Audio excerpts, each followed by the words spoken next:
Donc Métémis, historiquement, on est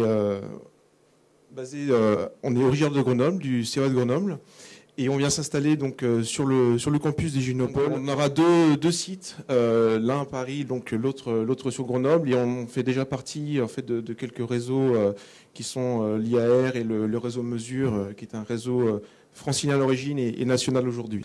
Donc Métémis, qu'est-ce que c'est? On fait de la mesure de concentration. Donc on cherche à mesurer dans des milieux liquides, donc on ne fait pas les gaz, mais on fait que les milieux liquides, pour des applications agricoles. Donc on va parler en premier de tout ce qui est culture hydroponique, donc les cultures hors sol.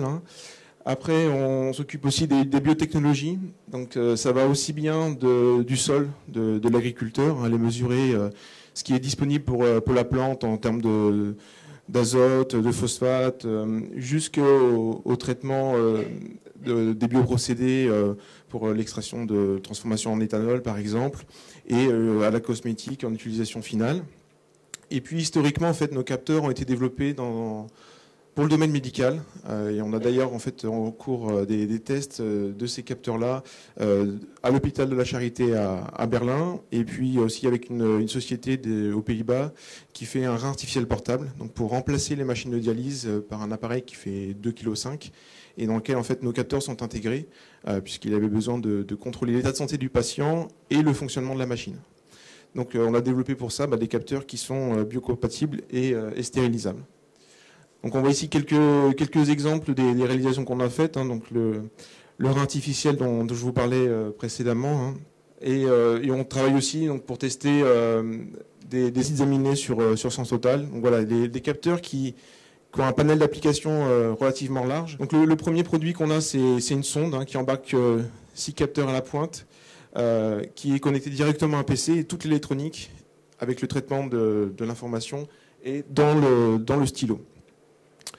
On a ensuite des capteurs à façon, comme on peut le voir là. Ça, c'est le capteur qui est utilisé dans le rein artificiel.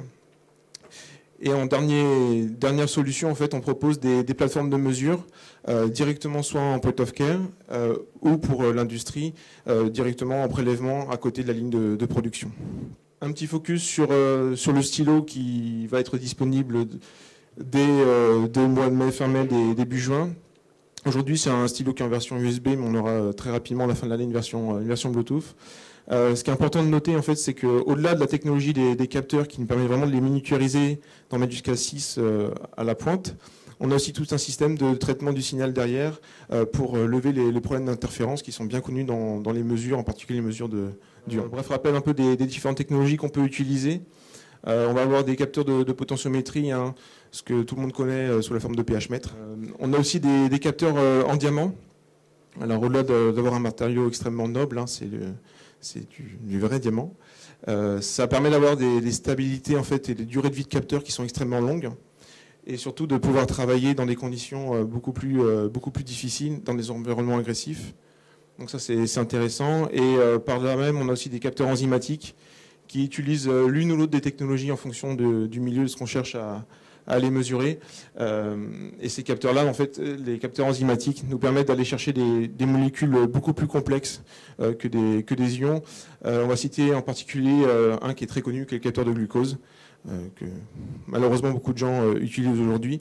Donc on est capable de miniaturiser et d'intégrer dans des systèmes plus complexes. Aujourd'hui, on a un catalogue qui est assez large. On a déjà une quinzaine d'électrolytes qui sont mesurés. On continue à en développer, et par là même, en fait, on cherche des partenaires avec qui faire des co-développements ou qui ont des besoins particuliers qui pourraient avoir un intérêt, pour lesquels on pourrait avoir un intérêt en R&D. On mesure aussi bien dans l'eau que dans d'autres liquides, voire même des solvants, en particulier la glycérine, ça peut être aussi l'ammoniac. Certains solvants organiques aussi, on a la possibilité d'aller mesurer des ions dedans. On a une fréquence de mesure, tout capteur confondu, qui est de l'ordre de la minute. Donc c'est beaucoup plus rapide pour ceux qui utilisent ça, beaucoup plus rapide qu'une HPLC par exemple, où il faut compter presque une heure. Comme je le disais, on réduit les interférences. Donc ça c'est un gros point aussi, puisqu'on est relativement indépendant du milieu. On a toujours besoin de calibrer, mais la calibration va plus être dépendante de la précision qu'on cherche à obtenir. Puisque la précision, on va de 1,5-2% jusqu'à 10% si on fait une calibration uniquement une fois par mois. Donc ça peut être intéressant pour des applications sur site relativement distantes où la maintenance est difficile. Et puis un gros point, comme vous avez pu le voir avec la sonde, c'est que c'est un produit qui est très facile à utiliser. Le temps de formation pour utiliser une sonde, c'est 30 minutes. Donc c'est beaucoup plus rapide et nécessite moins de formation que d'autres outils qui peuvent faire des mesures quand c'est possible. Un dernier point pour l'industrie plutôt pharma ou des biotech avec de fortes valeurs ajoutées. On a une méthode qui est non destructive. Donc ça, c'est important pour des produits à forte valeur ajoutée. Et surtout, on fonctionne avec des volumes d'échantillons qui peuvent être très petits. Alors on fonctionne dans des grands réacteurs de plusieurs dizaines ou centaines de litres, c'est pas un problème. Mais on peut fonctionner avec des volumes de l'ordre de 5 à 10 microlitres. Donc ça, on arrive à faire des mesures sur des volumes aussi faibles. Donc comme je le disais, on cherche des partenariats industriels pour faire des co-développements de produits ou de R&D. Et puis aussi des gens qui auraient besoin de capteurs afin de leur fournir, puisqu'on a déjà en fait des solutions à disposition dès aujourd'hui. Voilà, je vous remercie de votre attention et je vais voir vos questions.